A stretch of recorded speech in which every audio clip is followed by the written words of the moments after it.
So it's basically 2018, which means that 2017 is at an end. I don't know about you all, but 2017 has been a crazy year for me. And in terms of reading, I didn't read quite as many books as I want to, but I still found a few really amazing books that I wanted to share with you guys. So without further ado, here are my favorite books of 2017. I'm going to be listing them in the order I read them rather than ranking them from least favorite to favorite because it's super hard to decide that. So I'm just going to be doing it chronologically, starting in January and going through to the end of the year. My first favorite of 2017 is actually the first book I read this year, and that is The Name of the Wind by Patrick Rothfuss. On a whim, I said, you know what, I'm just gonna read this book. I'm gonna start my 2017 off strong. And spoiler alert, I loved it. It's about this boy named Kvothe. That's not his name. It's Kvothe.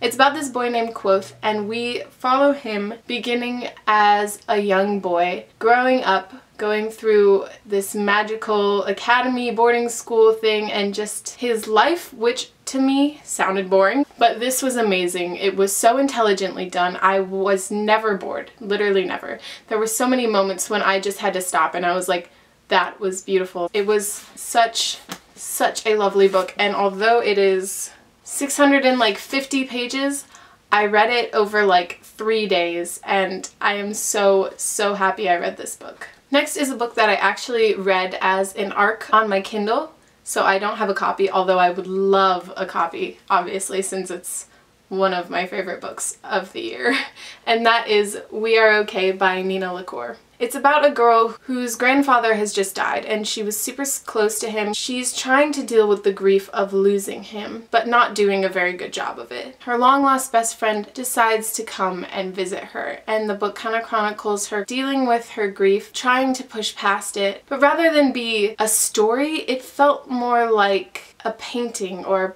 a portrait. The thing about this novel that I loved so much was that it was so beautifully done, so atmospheric. It was sad, yes, but it was worth it. It was a really phenomenal novel, and I really want more people to read it. It was really fantastic. Next on my list of favorite books is also a book that I read as an ebook, so I don't have it with me, but that is Geekerella by Ashley Poston. I'd read another book by Ashley Poston that like no one knows about in 2016 called We Own the Night, and I enjoyed that, but Geekerella just blew that out of the water. It was so amazing. It was cute, it was funny, it was just everything I didn't know that I needed until I read it. This is a retelling of Cinderella based around fandoms, and I don't really think I need to say more than that. Other than that, it was amazing, it was adorable, and you should definitely go read it. Next is Ask the Passengers by A.S. King. It took me a while to get into the story and get into A.S. King's writing style, but once I did, I fell in love with this story.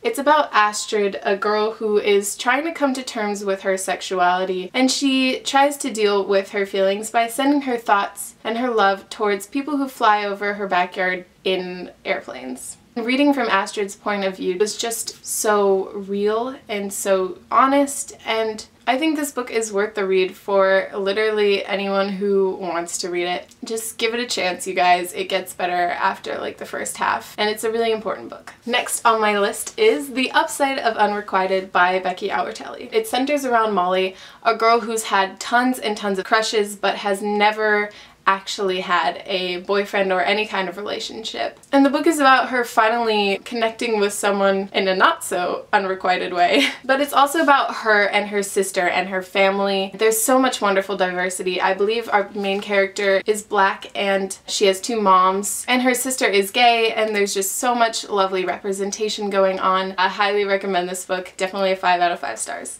Next is another cutesy contemporary.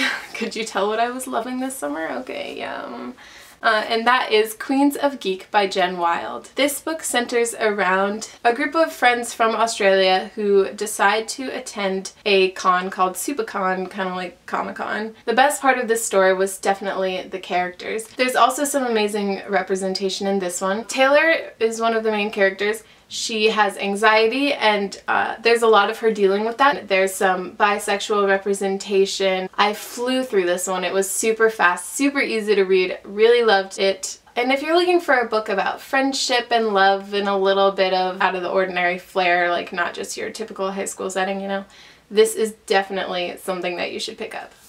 I feel like not enough people have been talking about this book, and it was so good. I really want people to be talking about this book.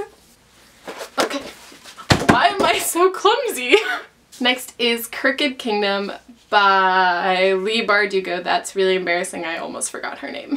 I actually didn't like Six of Crows that much, so I went into this not really expecting to love it, but I really loved it. I liked this more than the first book because I think the atmosphere was done so much better.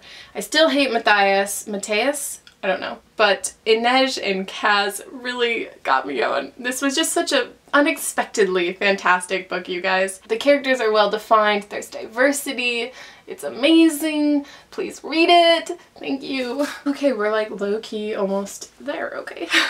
I think lastly for this list, I have Dodie Clark's book, Secrets for the Mad. Now, I love Dodie's videos. I watch them all the time, but what I love about her is that she's open with us and she is willing to tell people what she's been through and share things about her life in the hopes that it can help someone else.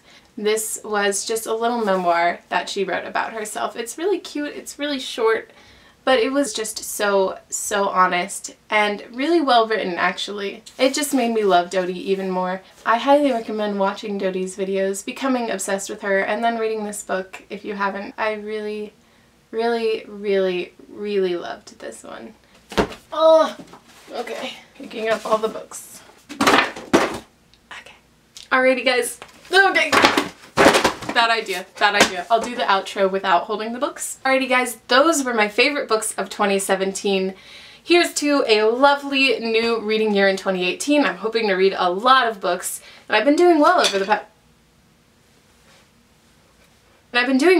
past few days in terms of reading, so I'm really hopeful for 2018 and what it may bring in terms of new books. Anyway, please share with me some of your favorite books from 2017, especially if we had any in common.